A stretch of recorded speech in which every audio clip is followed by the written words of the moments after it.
வங்கிகளில் பணமாற்ற வருபவரின் விரலில் மை வைக்கப்படும் என்று பொருளாதார விவகாரத்துறை செயலாளர் சக்திகாந்த தாஸ் கூறியுள்ளார். இதுகுறித்து பலர் தங்கள் கருத்துக்களை பதிவு செய்ய காத்திருக்கின்றனர். முதலில் பாஜகவின் பொன் ராதாகிருஷ்ணன் அவரிடம் கேட்கலாம். வணக்கம் சார், உங்களுடைய கருத்துக்கள் சொல்லுங்க. இப்ப வங்கிகள்ல வரவங்களுக்கு விரல்ல மை வைக்கப்படும் அப்படின்னு சொல்லியிருக்காங்க. இந்த நடவடிக்கை எப்படி பாக்குறீங்க திரு பொன் ராதாகிருஷ்ணன்?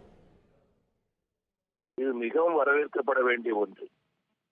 நமது பிரதமர் மரியாதைக்குரிய நரேந்திர மோடி அவர்கள் இந்த நாட்டின் பொருளாதாரத்தை சீர்குலைக்கும் வகையில் பல்லாயிரக்கணக்கான கோடி ரூபாய்களை பதுக்கி வைத்திருக்கின்ற கருப்பு பண முதல்கள் அவர்களிடமிருந்து இந்த பொருளாதாரத்தை காக்கக்கூடிய நடவடிக்கை எடுத்திருக்கின்றார்கள். அந்த நடவடிக்கையை சாதாரண மக்கள், ஏழை மக்கள், நடுத்தர மக்கள், எல்லா தரப்பைச் சேர்ந்தவர்கள், நேர்மையாக இருக்கக்கூடிய அத்தனை பேரும் வரவேற்கின்றார்கள். அப்படிப்பட்ட நிலையில் தாங்கள் குவித்து வைத்திருக்கக்கூடிய கள்ளப்பணத்தை பல வகைகளில் வெள்ளையாக்கக்கூடிய முயற்சியில் இந்த கருப்பு பண முதலைகள் இறங்கி இருக்கின்றன. இதை தடுக்க வேண்டியதும் அரசாங்கத்துடைய கடமை.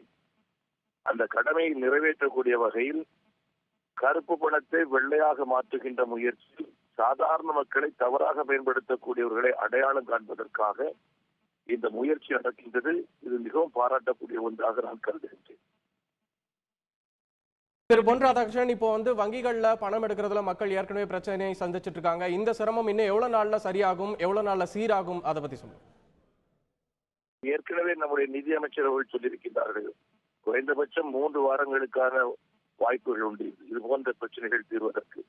ஆகவே இது ஒரு மிக முக்கியமான காலகட்டம். இந்தியாவினுடைய வளர்ச்சியில் மிக முக்கியமான ஒரு காலகட்டம் இந்த காலகட்டம். நாட்டிற்கு ஒரு இன்னல் என்று சொன்னால் அத்தனை மக்களும் ஒத்துழைப்பு தர தயாராக இருக்கிறார்கள் என்பதற்கு ஒரு உதாரணமாக பொருளாதார சீர்திருத்தத்திற்கான இந்த முயற்சியில் நம்முடைய நாட்டில் இருக்கக்கூடிய அத்தனை மக்களும் ஒத்துழைப்பு தந்து கொண்டிருக்கின்றார்கள். தங்களுக்கு சிரமங்கள் இருந்தாலும் கூட அதற்காக அத்தனை பேர் பாராட்டுக்குரியவர்கள், வரவேற்கப்பட வேண்டிய ஒன்று. சிரமங்கள் இருக்கத்தான் செய்கிறது, அது எல்லோரும் உணர்கின்றார்கள். ஆனால் அந்த சிரமங்களுக்கெல்லாம் மேலாக என் நாடு நன்றாக இருக்க வேண்டும் என்கிற உணர்வோடு இருக்கக்கூடிய நம் நாட்டு மக்கள் பாராட்டப்பட வேண்டியவர்கள். இப்ப ஏற்கனவே எதிர்கட்சிகள் பல இதை விமர்சித்து வரும் நிலையில இப்ப விரலில் மை வைக்கிறதையும் விமர்சிக்கிறாங்க. அது மட்டும் இல்லாம பொதுமக்கள் இந்த முயற்சியை எந்த அளவுக்கு எடுத்துப்பாங்கன்னு நினைக்கிறீங்க திரு பொன் ராதாகிருஷ்ணன்? மக்கள் நிச்சயமாக தவறாக கருத மாட்டாங்க. காரணம் என்ன அப்படின்னு சொன்னா, ஏற்கனவே இந்த மக்கள் வேதனைப்பட்டுக் கொண்டிருக்கிறார்கள். ஒரு மனிதன் தன்னுடைய தேவைக்கான ஒரு வீடு வாங்குவதற்கான வழி இல்லாமல் இருந்து கொண்டிருக்கின்றான். எல்லா நிலங்களையும் கருப்பு பண முதல்கள் ஆக்கிரமித்து விட்டார்கள். ஒரு வீடு வாங்க முடியாது, ஒரு பொருள் வாங்க முடியாது.